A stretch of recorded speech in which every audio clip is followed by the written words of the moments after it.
చాటున పిందెను చూస్తా, సోకు తీగలో పండును కోస్తా, నువ్వొస్తే కప్పిస్తా ముద్దుల ముంతమ్మో. ఉక్కపోతకి ఊపిరి పోస్తా, పక్క మేతకు పంట కట్టిస్తా, ముద్దిస్తే బుక్కిస్తా మధ్యల మోతయ్యో. ఓలమ్మో పుకారులో షికారుగా రావమ్మో, ఎదలే ఏడెక్కిస్తే ఎట్టాబులమ్మో.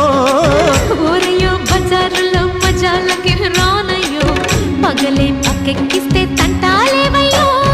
మిట్టిల మీదున్న మిస్సమ్మయ్య సంటే వడ్డీలతో పాటు ఒళ్ళోకి వస్తుంటే పొగరు చిల్లకల్లే